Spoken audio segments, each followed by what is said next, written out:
और उनको लगता है कि मेरा मुख्य प्रतिद्वंदी यहाँ प्रदीप यादव है, भाई इसको कैसे फंसाओ। चुनाव के समय से ही झूठे मुकदमे करना, चुनाव के समय के बाद से भी कई प्रकार के लांछनाओं को लगाना, और फिर उसी का एक हिस्सा किसमें षड्यंत्र करके इनके आईटी का छापा पड़ा। हम तो खुली किताब है, पूरे झारखंड को, पूरी दुनिया को पता है कि हमारे पास क्या है। लगातार हम 23 वर्षों से जनप्रतिनिधि है, लोगों की सेवा करते रहे। एक एक लोग मुझे जानता है, किसी के बदनाम करने से कोई बदनामी मुझे होने वाली नहीं है। और जो मिला है वो सबके सामने कि हमारे आवाज से क्या मिला। हमारी पत्नी, सबको पता है कि लगातार 20 वर्ष से भी अधिक दिनों से, 25 वर्षों से खटाल चला रही है, सबको पता है। आज भी कोई देख सकता है कि लगभग 100 गाय है वहां, थोड़ी आमदनी उससे है, थोड़ी घर की आमदनी है, थोड़े मेरे जो मासिक आय है, वो सबको पता है कि हमें जो सरकारी मिलता है लगातार 25 वर्षों से। खुद मेरा बेटा सरकारी अस्पताल में डॉक्टर था, मेरी माँ को पेंशन मिलता है, और मेरे घर से अगर 2 लाख निकल गया तो कोई हाय तौबा वाली बात नहीं है। ये तो मेरी इतनी आमदनी तो हो ही सकती है मेरी, और इसको हम प्रमाणित करेंगे आईटी के सामने कि मेरी आमदनी है, मेरी पत्नी का आमदनी है, मेरी माँ का है, किसका है, वो हम प्रमाणित करेंगे। कोई बड़ी रकम है नहीं मेरे पास। और सरकारी आवास वहां तो मेरे पास से मात्र 16,400 रुपये निकले हैं। मेरे ड्राइवर से, जो मेरा गाड़ी चलाता है नंदू, उसके पास से 10,000 रुपया निकला है। तो खोदी पहाड़ निकली चुया। उन्होंने प्रयास बहुत किया है, लेकिन कुछ ऐसे व्यक्ति को हमसे जोड़ के बदनाम कराना, ये भी उनकी साजिश है। अब श्यामा कांत यादव न कांग्रेस का सिपाही कभी रहा, न झारखंड विकास मोर्चा का कभी सिपाही रहा। खुद वो बता रहे कि भाई हमारा संपर्क सबसे है। वो विशुद्ध बेचारा ठेकेदार है, उनकी अपनी कंपनी है, बड़े बड़े कामों को करते हैं, वो अपनी बात बताएंगे। लेकिन उससे जोड़ के अखबारों में छपाना, ये प्रयास है कि किसी न किसी प्रकार इनको बदनाम किया जाए, किसी न किसी प्रकार जो हमने जाल बनाया है उस जाल, मकड़ जाल में प्रदीप यादव फंस जाए, ये उनके प्रयास है। लेकिन जो सच है वो सामने आएगा। सच की जीत होगी, झूठ कभी जीतता नहीं है। और सबके अहंग चूर हुए, रावण हो, कंस हो, सबका अहंग खत्म हुआ है। यहाँ के भी जो रावण और कंस है स्थानीय सांसद, उनके भी अहंग दूर होंगे, और 2024 में यहाँ की जनता उसे माकूल जवाब देगी। और मैं दावे के साथ कह सकता हूँ उनके चारों खाने चित होंगे।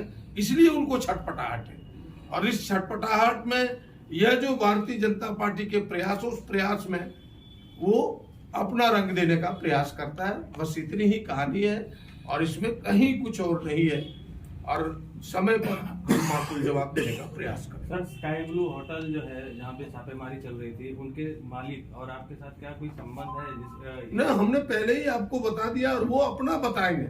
हमारा किसी से कोई संबंध नहीं, ना किसी से कोई नाता है, ना रिश्ता है, ना मेरे पार्टी के कुछ है। वो बताएंगे कि भाई क्या है उनके पास नहीं है, वो तो वो बताएगा। इस पूरे प्रकरण में जो छापेमारियां हुई, इससे आप और आपका परिवार कितनी तरह से मानसिक रूप से प्रताड़ित हुआ, या ऐसा कुछ हुआ? नहीं, ये थोड़े बहुत तो मानसिक रूप से लोग तनाव में आते हैं, जो कि इस प्रकार की झूठी चीजें, कोई झूठे आरोप भी आपके ऊपर आ जाए तो उन आरोपों से, लेकिन हम सब विचलित होने वाले नहीं है, हम लोग भयभीत होने वाले नहीं है, हम लोग डरने वाले नहीं है। बड़े बड़े कठिनाइयों को हमने सामना किया है। आपने देखा, जबकि यहाँ के इस गोड्डा के किसानों के लिए हम लड़ रहे थे, मुझे 6 महीना जेल जाना पड़ा, लेकिन किसानों को हमने हक दिलाया। अभी नौजवानों की बात हमने उठाई है, नौजवानों को भी हक दिलाएंगे। तो मेरी लड़ाई जो लोकतंत्र के हित में है, जनता के हित में है, झारखंड के हित में है, गोड्डा के हित में, वो लड़ाई जारी रहेगा। हम इन गिदड़ भपकियों से डरने वाले नहीं। लगातार सामने सांसद का ट्वीट आ रहा था, यहाँ पर पदाधिकारी बताने को तैयार नहीं थे, लेकिन सांसद ट्वीट करके बता रहे थे इतना रुपया मिला, इतना करोड़ों की संपत्ति मिली। इस पर क्या कहेंगे?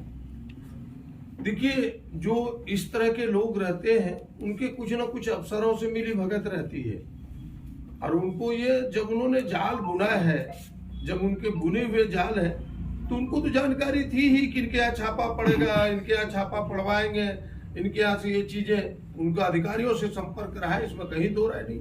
लेकिन अधिकारी कह रहे थे कि हमें किसी से कोई संपर्क नहीं है। वो अधिकारी और वो जानेंगे, बात सामने आएगी। देर है, अंधेर नहीं है। क्या अडानी को लेकर जो आवाज उठाया उसका भी प्रभाव था? देखिए, हम इतना ही आज की तारीख में कहेंगे कि भाई हमने गोड्डा के नौजवानों के हक और अधिकार की बात कही है। उस कानून को बनाने में मेरी अहम भूमिका रही है, जो 75% स्थानीय लोगों को हो। हमने 3 दिन पहले, क्योंकि उपायुक्त को ही इसको एक्सिक्यूट कराना है, अनुपालन कराना है, हमने उपायुक्त पर दबाव बनाया है।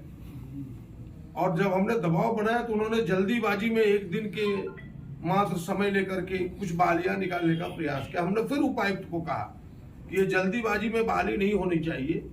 मेरे कहने पर फिर अडानी से उपायुक्त ने बात की है और हमें लगता है कि दूसरा तिथि उन्होंने मुकर्रर किया है।